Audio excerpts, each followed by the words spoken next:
할렐루야! 살 수 있는 길 주님의 교회 금학준 목사입니다. 오늘 함께 은혜 받으실 하나님 말씀 제목은 내 영혼아 여호와를 송축하라 입니다. 본 말씀은 시편 103편 1절에서 5절까지의 말씀입니다. 내 영혼아 여호와를 송축하라. 내 속에 있는 것들아 다 그의 거룩한 이름을 송축하라. 내 영혼아 여호와를 송축하며 그의 모든 은택을 잊지 말지어다. 그가 내 모든 죄악을 사하시며 내 모든 병을 고치시며 내 생명을 파멸해서 속량하시고 인자와 긍휼로 관을 씌우시며 좋은 것으로 내 소원을 만족하게 하사 내 청춘을 독수리같이 새롭게 하시는 도다. 여호와를 송축하라의 의미는 여호와 하나님 앞에 몸과 마음을 바쳐 감사와 찬송을 드리라는 말씀입니다. 이는 히브리어로 바라크라고 하는 복을 주시는 하나님을 송축하고 찬양한다라는 뜻이기도 합니다. 그러나 우리 현실은 세상 정욕과 자랑에 물들고 염려와 근심, 걱정, 미움, 다툼, 시기, 질투로 생각과 마음이 가득 차 있기 때문에 하나님의 이름과 행하신 일을 영광스럽게 여기며 자랑하고 찬양하는 송축함이 점점 없어지고 말았습니다. 신앙생활도 쾌중시계의 추가 기계적으로 왔다 갔다 하는 것처럼 주일날 하루 한두 시간 교회 방문해서 아무런 기대나 감동이 없이 의자에 앉아서 예배를 보고 마치는 대로 급히 교회를 떠납니다. 일주일 가운데 가장 기대하며 예배를 사모해야 하는데 정성을 다해 드리는 산제사의 예배가 아니라 예배를 본다, 예배를 봤다라고 표현하는 말 그대로 예배에서 청중의 역할만 하고 돌아오는 것이 많은 분들의 예배에 대한 실상입니다. 그러나 정확하게 인지하셔야 하는 것은 예배에 참석하는 사람이 어떻게 행하든 상관없이 하나님께서는 예수 그리스도의 이름으로 두세 사람이 모여 찬양하는 곳에 계시다라는 사실입니다. 시편 2편 3절에서 5절 말씀, 이스라엘의 찬송 중에 계시는 주여 주는 거룩하시니이다. 우리 조상들이 주께 의뢰하고 의뢰하였으므로 그들을 건지셨나이다. 그들이 주께 부르짖어 구원을 얻고 주께 의뢰하여 수치를 당하지 아니하였나이다. 우리가 위험을 느끼는 사망의 음침한 골짜기를 지나갈 때 하나님의 도우심을 바라고 부르짖어 기도드리며 모든 사정을 의뢰하면 이스라엘의 찬송 중에 계시는 거룩하신 주님께서 하나님의 백성이 수치를 당하지 않도록 모든 위경에서 건져주심으로 구원해 주신다라는 말씀입니다. 고린도전서 2장 9절 말씀, 기록된 바 하나님이 자기를 사랑하는 자들을 위하여 예비하신 모든 것은 눈으로 보지 못하고 귀로 듣지 못하고 사람의 마음으로 생각하지도 못하였다 함과 같으니라. 오직 하나님의 성령으로 이것을 우리에게 보이셨으니 성령은 모든 것 곧 하나님의 깊은 것까지도 통달하시느니라. 우리의 삶의 모든 상황 가운데 우리에게 필요한 모든 것을 아시고 구하는 것보다 더욱 놀라운 최상의 것을 예비하시고 공급하여 주시는 하나님의 은택을 우리는 입고 살고 있습니다. 하나님께서 예비하시고 채우시는 것을 눈으로 보지 못하고 귀로 듣지 못했으며 마음으로도 생각하지 못했던 것들입니다. 이처럼 하나님께서 예비하신 놀라운 것들을 우리가 어떻게 알 수 있고 볼 수 있으며 발견할 수 있을까요? 답은 바로 성령님이십니다. 하나님의 깊은 것까지도 통달하신 성령님은 하나님께서 예비하신 것을 보여주시고 알게 하시는 유일한 분이시기 때문에 우리가 성령의 임재와 충만함을 갈망하는 것은 절대로 선택이 아닙니다. 생존을 위한 절대 필수인 것입니다. 성령 하나님께서 함께 하시는 이 시간을 통해 우리가 여호와 하나님을 송축할 내용이 무엇인지 살펴보는 시간이 되기를 축원합니다. 첫째로 나의 모든 죄악을 용서해 주시는 여호와를 송축하십시오. 인간은 지은 죄로 말미암아 죄책감을 가지고 정죄하는 절망에서 헤어나오지 못하는 존재입니다. 마음 심령이 악령에 사로잡혀서 마귀가 역사하는 대로 생각하고 말하며 행동하는 사람을 제외하고는 정상적인 사람이라면 민감함의 차이는 있겠지만 누구나 양심이 살아있습니다. 그 양심이 예민해서 죄에 대해서 즉각적으로 반응하는 사람이 있고 죄를 좋아하고 싫어하지 않으며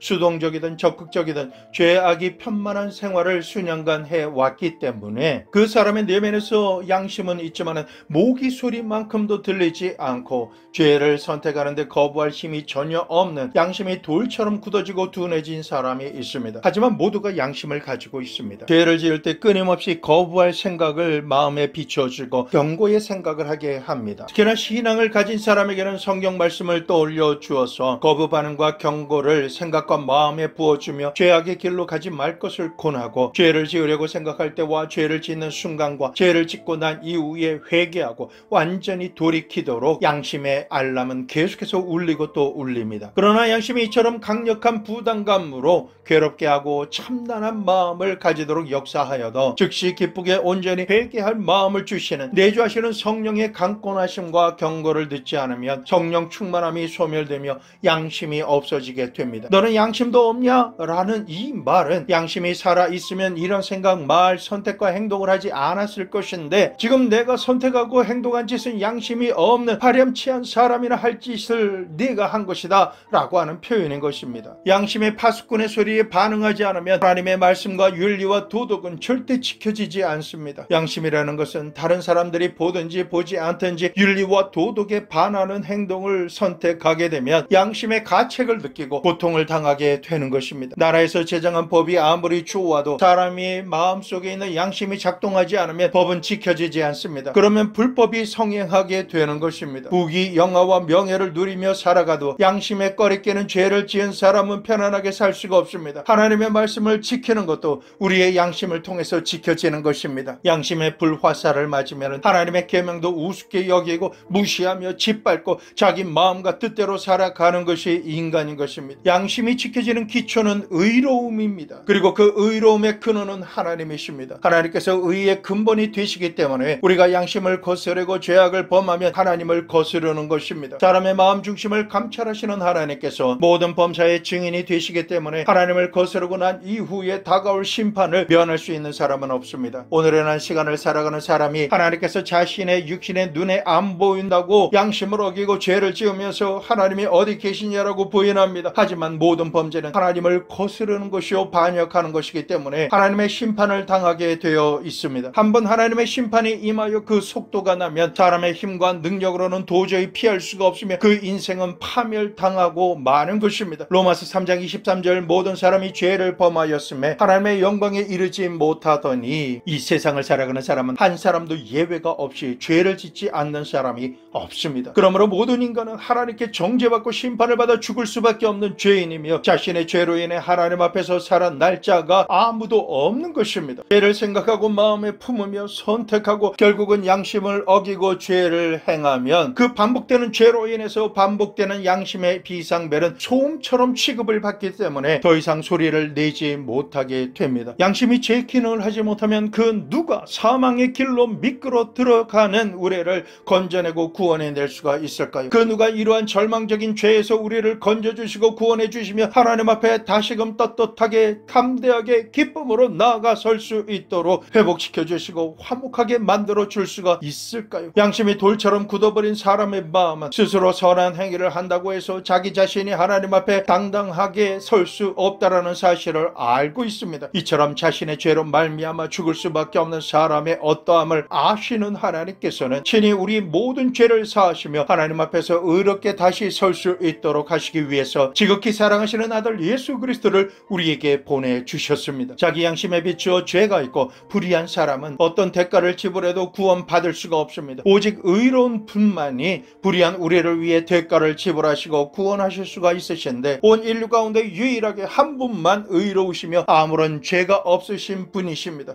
그분이 바로 예수 그리스도이십니다. 아무런 흠과 티가 없으신 예수님께서 온 인류의 죄를 그리고 나의 죄를 자신의 죄로 여기시고 대신 짊어지시고 저주의 십자가에 달리심으로 우리를 위한 대속의 제물이 되셔서 죽으셨습니다. 예수님께서 심판을 받으시고 죽으신 것은 바로 내가 심판을 받은 것이며 내가 죽은 것입니다. 우리가 하나님께 서약한 발과 손으로 죄를 지으러 달려갔던 양손과 양발을 대신해서 붉은 대못에 양손과 양발이 저주의 나무 십자가에 박혔습니다. 하나님 앞에서 파렴치한 죄를 지은 우리 대신에 버림받으신 것입니다. 로마 군인의 창에 허리를 찔리심으로 생명이 되는 물과 피를 다 흘리셨습니다. 예수님의 죽으심은 영화 속의 한 장면처럼 순교자의 장렬한 죽음이 아닙니다. 하나님께 심판받아 처참하게 죽을 수밖에 없는 우리 모든 죄를 모두 다 감당하시고 청산하시기 위한 더 이상의 처절함과 고통이 없는 속죄의 죽음이었습니다. 이보다 더 비참하고 처절한 심판이 없는 대속의 십자가에서 우리를 살리기 위해서 대신 피 흘려주신 예수님으로 말미암아 우리의 죄는 소멸되었으며 하나님과 화목하게 되었고 다시금 양심이 살아나서 의를 추구하며 살 수가 있게 된 것입니다. 죄를 지었음에도 불구하고 못났음에도 불구하고 버림받아 마땅함에도 불구하고 예수 그리스도의 십자가 보혈의 공로를 의지하여 하나님 앞에 담대하게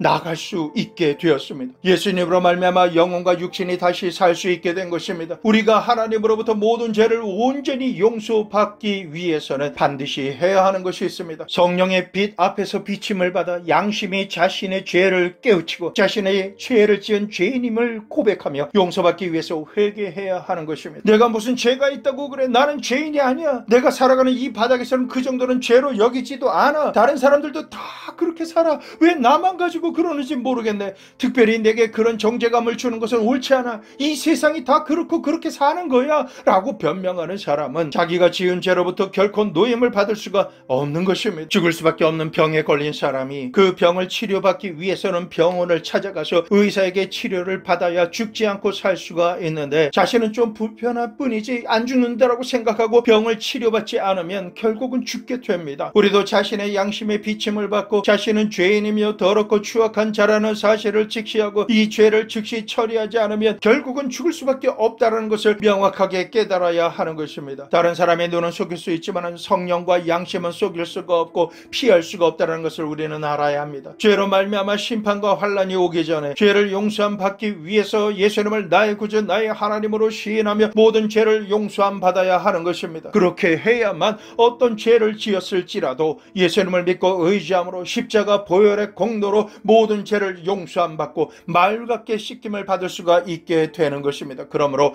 예수님의 이름으로 회개하셨다라면 예수님께서 흘리신 보혈로 죄사함을 받은 것을 마음속에 굳게 믿어야만 하는 것입니다. 이 믿음이 없이는 하나님을 기쁘시게 하지 못합니다. 이처럼 예수 그리스도로 말미암아 불의한 모든 죄와 허물을 용서함 받고 십자가 보혈로 씻김 받고 구원받는 것을 굳세게 믿게 될 때 우리는 죄가 없는 의로운 사람이 됩니다. 그리고 하나님 앞에 담대하게 설 수 있는 은총을 입은 자가 되는 것입니다. 우리가 명확하게 알아야 하는 것이 있습니다. 시편 103편 3절 그가 내 모든 죄악을 사하시며 내 모든 병을 고치시며 하나님께서 우리를 심판하시기를 원하시지 않으시며 어떤 대가를 지불해서라도 살리기를 원하시는 하나님이시기에 우리의 모든 죄를 용서하시고 병을 고치시기 원하시는 분이십니다. 뿐만 아니라 마태복음 11장 28절 수고하고 무거운 짐진 자들아 다 내게로 오라 내가 너희를 쉬게 하리라. 우리의 모든 무거운 짐을 감당해 주시고 쉼을 주시기 원하시는 하나님이십니다. 이런 하나님의 마음을 발견한 이상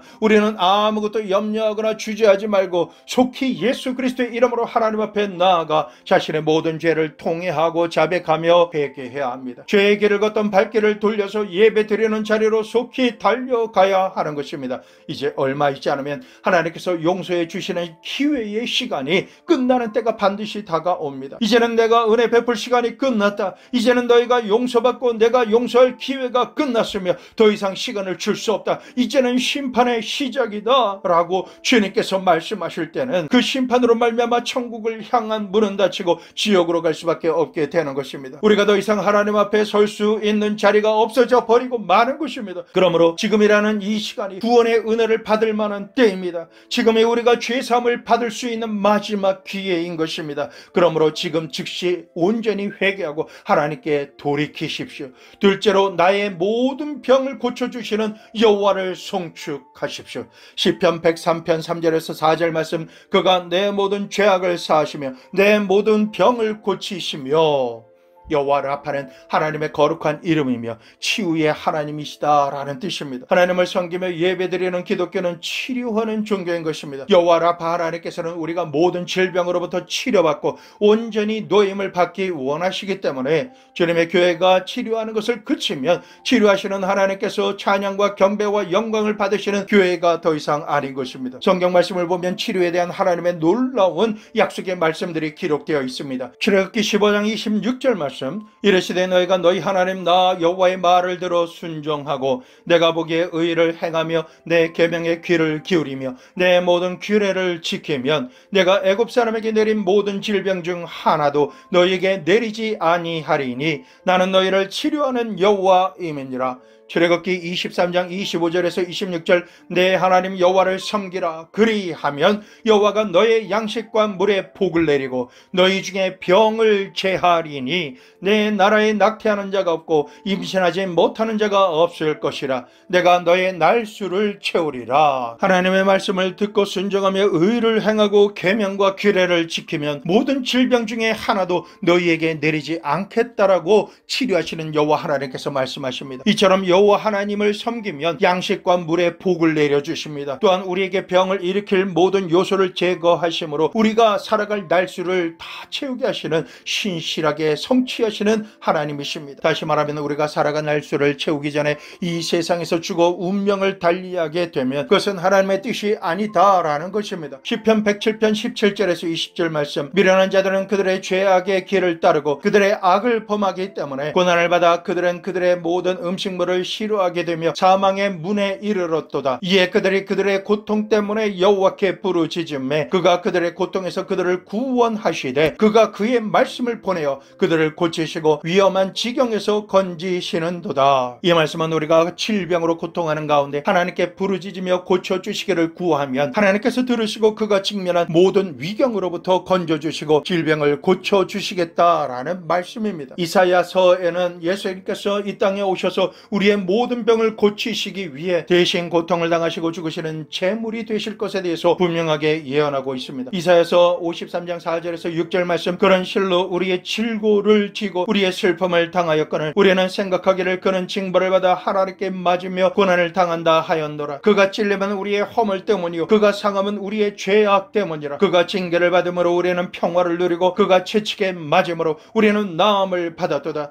우리는 다 양 같아서 그릇 행하여 각기 제 길로 갔거늘 여호와께서는 우리 모두의 죄악을 그에게 담당시키셨도다. 이사야서 53장 10절 여호와께서 그에게 상함을 받게 하시기를 원하사 질고를 당하게 하셨은즉 예수님께서 로마 법정에서와 빌라도의 뜰에서 재판을 받으실 때 갈고리가 달려 맞을 때마다 살과 근육과 혈관이 찢겨져 나가면서 정동맥에 피가 터져 흐르는 태형을 받으셨습니다. 이때 온몸이 갈기갈기 찢어지고 피투성이가 되셨는데 이것은 로마 군인이 때린 것이지만 우리의 질병과 고통을 대신 감당하시기 위해서 여호와 하나님께서는 예수님께서 상함을 받게 하시기를 원하셨다라고 말씀하고 계십니다. 왜 그렇게 하셔야만 하셨을까요? 우리의 질병과 고통을 대신 감당하시는 예수님의 상함을 통해서 우리의 질병과 고통이 치료받을 수 있도록 하시기 위해서였습니다. 이 사실을 통해서 우리가 명확하게 알 수 있는 것은 하나님께서 얼마나 절실하게 우리가 고통받는 모든 질병으로부터 고쳐주시기를 원하시는지 알 수가 있습니다. 이와 같이 우리를 치료하시기를 절실하게 원하시는 성경 말씀을 읽고도 아직도 질병으로 인해 내가 고통당하고 있는 것을 하나님께서는 관심이 없으시다라고 생각한다면 아무 생각이 없는 식물인간이요 무식한 문맹자인 것입니다. 마태, 마가, 누가, 요한 사복음서를 읽으면 예수님께서는 나는 병을 치료하는 여호와라 하시는 하나님의 뜻을 쫓아 예수님께서 가시는 곳마다 회개의 복음과 죄를 용서하심과 함께 치료 사역을 행하셨습니다. 예수님의 3년 반의 공생의 기간 동안에 사역의 3분의 2를 치유 사역하시는 데 사용하셨고 12제자와 70인 제자들에게도 천국 복음을 전하라고 2사람씩 보내실 때 병든 자를 치료하라고 명령하셨습니다. 심지어 예수님께서는 부활 승천하셔서 아버지 하나님께로 돌아가시는 순간까지도 우리가 예수님의 이름으로 병을 고치고 병 고침을 받기 원하셨습니다. 마가복음 16장 17절 말씀 믿는 자들에게는 이런 표적이 따르리니 곧 그들이 내 이름으로 귀신을 쫓아내며 새 방언을 말하며 뱀을 집어 올리며 무슨 독을 마실지라도 해를 받지 아니하며 병든 사람에게 손을 얹은즉 나으리라 하시더라. 이처럼 우리가 병고침을 받기 원하시는 분이 우리 하나님 여호와이시며 예수님이신 것입니다. 야고보는 그의 편지글에 이와 같이 주님의 뜻을 밝힙니다. 야고보서 5장 14절에서 16절 말씀 너희 중에 병든 자가 있느냐 그는 교회의 장로들을 청할 것이요 그들은 주의 이름으로 기름을 바르며 그를 위하여 기도할지니라. 믿음의 기도는 병든 자를 구원하리니 주께서 그를 일으키시리라. 혹시 죄를 범하였을지라도 사하심을 받으리라. 그러므로 너희 죄를 서로 고백하며 병 낫기를 위하여 서로 기도하라. 의인의 간구는 역사하는 힘이 큼이니라. 이와 같이 구체적으로 치료를 받는 방법을 말씀해 주시는 하나님의 마음을 직면하고도 질병의 고통 가운데 있는 병자를 보고서 나을 것을 믿고 치유된 것을 바라보며 예수님의 이름으로 그 질병이 떠나가고 온전히 나을 것을 선포하며 기도하지 않는다라면 하나님의 명령에 정면으로 반역하는 불복종의 죄, 반역의 죄를 범하게 되는 것입니다. 하나님께서는 어제나 오늘이나 영원토록 동일하신 변함이 없으신 치료의 하나님이십니다. 저가 내 모든 병을 고치신다라는 이 약속의 말씀 또한 지금도 변함없이 이루어지고 있습니다. 지금 말씀을 듣는 모든 성도님들의 머리부터 발끝까지 역사하고 있던 모든 질병과 고통을 향해 명령한다. 질병의 모든 역사는 멈출지어다. 성령의 불로 소멸될지어다. 하나님의 사람에게서 떠나갈지어다. 떠나가라. 물러가라. 깨끗하게 소멸될지어다. 주님, 이 시간 하늘에서 온전한 것 같이 온전한 치유가 임할 것을 구하며 충고합니다. 머리가 맑아질지어다. 시력이 좋아지고 모든 것이 잘 들리며 어지럼증은 사라질지어다. 오장육부가 온전하게 회복되며 모든 기능이 온전하게 될지어다. 뼈의 조직이 더 조밀하게 될지어다. 피부가 좋아질지어다. 각종 암은 한 길로 왔다 할지라도 7길로 소리치며 도망갈지어다. 예수님의 이름을 믿는 누구든지 강력한 치유의 능력이 임할지어다. 치유에 대한 하나님의 말씀이 성취될지어다. 치유가 임할지어다. 치유가 임할지어다. 치유가 더욱 강력하게 임할지어다. 실제로 내 생명을 파멸해서 구속하시는 여호와를 송축하십시오. 파멸은 파괴되고 소멸된다라는 뜻입니다. 아담과 하와가 하나님의 말씀에 불순종하고 반역하는 죄를 지음으로 말미암아 하나님과의 관계가 깨어지고 하나님께서 가장 풍요롭고 아름답고 풍성한 에덴 동산에 거하게 하셨는데, 그리고 또한 그곳에서 정복하고 다스리며 생육하고 번성하게 살도록 하셨는데, 그곳에서 살 수 있는 자격이 박탈되고 소멸되어져 버린 것입니다. 낙원이었던 에덴에서 쫓겨났을 뿐만 아니라 저주를 받음으로 말미암아 아담과 하와의 인생은 파멸되었습니다. 하나님과의 친밀함을 더 이상 누리지 못하고 병들고 나이 들면 죽어서 흙으로 돌아가게 된 것입니다. 아름답고 맛있는 열매가 다달이 맺혀서 먹을 것에 부족함이 없던 에덴 동산의 축복이 소멸되고 영혼과 육신과 삶이 파멸되어 죽을 때까지 땀을 흘리지 않으면 먹을 것이 없어서 굶어 죽을 수밖에 없는 가난의 저주를 감당하며 살아야만 했습니다. 해산의 고통을 당함으로 고난과 아픔 가운데 살 수밖에 없는 저주받은 존재가 된 것입니다. 이처럼 불순종의 죄를 지음으로 파멸을 자초하고 저주받은 유한한 육신의 삶을 살다가 죽을 수밖에 없는 인생을 사랑의 하나님께서는 배역한 인간을 치셨으나 구속하여 주심으로 고쳐주시고 회복시켜 주시는 하나님으로 지금도 우리와 함께 계십니다. 이스라엘을 보십시오. 430년 동안 애굽에서 종살이 하다가 나중에 파멸될 위기에 처하게 되었습니다. 구약성경 출애굽기에서는 파멸에서 구속하시는 여호와를 찾을 수 있습니다. 애굽의 왕 바로가 이스라엘 백성들을 노역에 처할 뿐만 아니라 아이를 낳아도 남자를 낳으면 모두 다 죽이라고 했습니다. 이처럼 한 민족이 사라질 처참한 파멸에 처했을 때 이스라엘 민족은 탄식함으로 하나님께 부르짖었습니다. 하나님께서는 처참하게 파멸당할 위기에 빠진 하나님의 백성의 부르짖음을 들으시고 모세를 부르셔서 이스라엘 백성을 그들의 파멸로부터 건져내 주신 것입니다. 애굽에서 떠나온 이들의 앞에는 홍해바다가 가로막고 뒤에는 애굽 바로가 큰 군대를 거느리고 습격하여 모든 것을 다시 빼앗고 죽이려고 달려들고 있을 때에 진퇴양난에 빠져 파멸당할 수밖에 없는 이스라엘 백성을 위해 홍해바다를 갈라주셔서 마른 땅을 지나감같이 지나가게 하심으로 파멸에서 구속하여 주셨습니다. 하나님의 인도하심을 받아 떠나온 여정이지만 물도 없고 양식도 없고 위생시설도 열악한 광야를 300만 명이 넘는 이스라엘 백성이 지나갈 때 광야라고 하는 환경은 사람의 상식으로는 먹고 살 수 있는 환경이 아니기 때문에 모두가 파멸당할 수밖에 없었습니다. 그러나 그러한 최악의 환경이라 할지라도 하나님께 부르짖어 기도드릴 때 파멸의 환경은 기적의 환경으로 가득 채워졌습니다. 바위에서 물이 폭포처럼 쏟아져 나옴으로 말미암아 300만 명 이상의 사람들과 짐승들이 그 목마름을 해결할 수 있었으며 단백질이 필요하면 메추라기가 날아와서 떨어져 그것을 잡아 먹음으로 입에서 고기가 물릴 때까지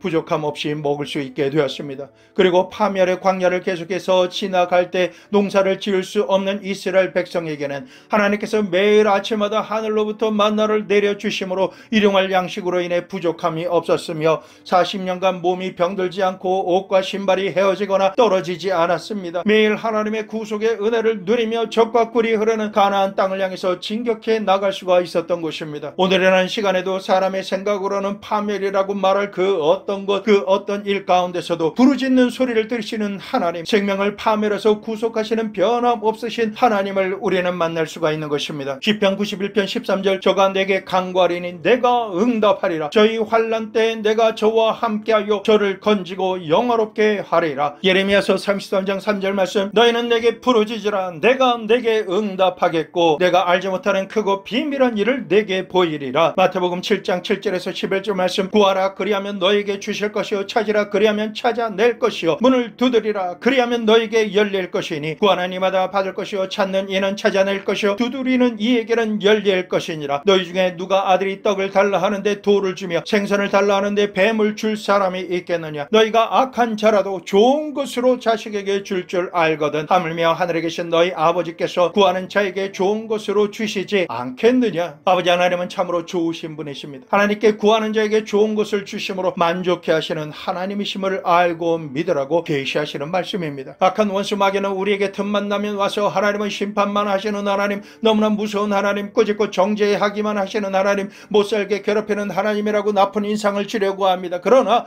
이 사탄의 이간질이 무색하도록 하나님께서는 가장 사랑하시는 외아들까지도 우리를 살려주시기 위해 아끼지 아니하시고 보내주셨습니다. 아들의 생명까지도 우리를 살리기 위해 아낌없이 주신 것입니다. 그토록 소중한 아들까지 주신 하나님께서 무엇이 아까워서 우리에게 필요한 것을 주시지 않으시겠습니까? 시편 103편 5절 말씀. 좋은 것으로 내 소원을 만족하게 하사 내 청춘을 독수리같이 새롭게 하시는도다. 이 말씀의 의미는 이렇습니다. 독수리는 늙고 퇴화하면 청춘의 상태로 다시 되돌이키는 리셋의 시간을 가집니다. 독수리는 늙어서 눈이 어둡고 부리가 부러지며 털이 빠지고 발톱이 깨어지면 그는 멀리 날아가서 외로이 절벽에 혼자 앉아서 그 부러진 부리를 쳐서 완전히 떨어지게 만듭니다. 땅 위에 온몸을 뒹굴어서 몸에 있는 털이 다 뽑히게 하고 발을 바위 위에 침으로 발톱이 다 빠지게 하며 아무것도 없는 알몸이 되어버립니다. 이렇게 아무런 소망이 없게 되어서 죽었다라고 생각이 될 때 독수리는 가만히 앉아서 먹지도 않고 태양을 쳐다보고 있습니다. 따뜻한 햇빛이 그의 피부 속에 파고들고 뼛속에 파고 들어오는 시간을 지나간 이후에는 침침했던 독수리의 눈은 갑자기 밝아집니다. 입에서 새로운 부리가 나오고 새로운 발톱이 나오며 새롭고 힘있는 젊은 기시 몸에서 다시금 솟아 나옵니다. 이 시간이 지나 얼마 있지 아니하면 독수리는 완전히 새롭게 되어서 젊은 청춘의 힘을 가지고 다시금 우렁차게 고함을 치면서 공중을 향해 솟구쳐 오르며 큰 날개를 펼치고 하늘의 기류를 타며 강력하게 활강하면서 하늘의 최상위의 존재로 다시 살아가게 됩니다. 이와 같이 모든 것이 부러지고 빠지며 힘이 없고 소망이 없어져서 죽은 자 같은 자라 할지라도 여호와를 앙망하는 자는 새 힘을 얻으리니 다시금 청춘의 힘을 가진 독수리같이 높고 넓은 하늘로 솟구쳐 올라가려라고 말씀하고 계신 것입니다. 그러므로 우리는 하나님을 앙망해야 합니다. 매일 아침 매일 저녁 매주일 하나님을 바랄 때 제일 좋은 선물인 성령으로 충만하게 하시는 하나님께서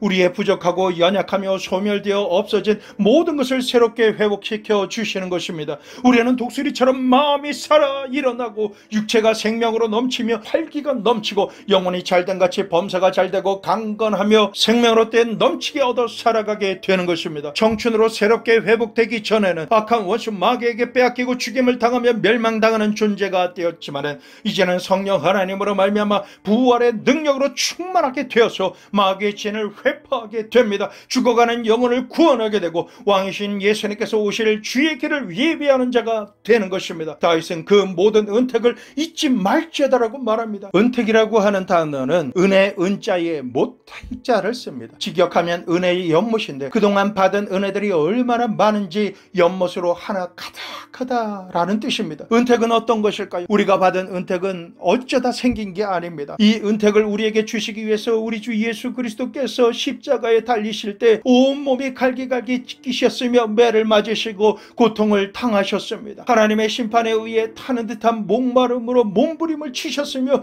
그리스도의 깨어진 몸과 흘리신 피는 내 모든 죄악을 사해 주셨습니다. 내 모든 병을 고치셨습니다. 내 생명을 파멸해서 속량하시며 인자와 긍휼로 관을 씌우시고 좋은 것으로 내 소를 만족하게 하신 예수 그리스도의 구속의 은혜를 말씀하시는 것입니다. 우리 인생의 모든 영역을 회복하시고 부활의 생명으로 독수리같이 새롭게 하시기 위해서 주님께서 그렇게 하셨습니다. 하나님의 이 모든 은택을 잊지 마시고 회개하며 주님 앞에 나와서 믿음으로 하나님께 부르짖어 기도하십시오. 여호와 하나님만을 송축하십시오. 이 모든 축복이 여러분의 모든 삶 가운데 이루어지기를 예수 그리스도의 이름으로 축복합니다.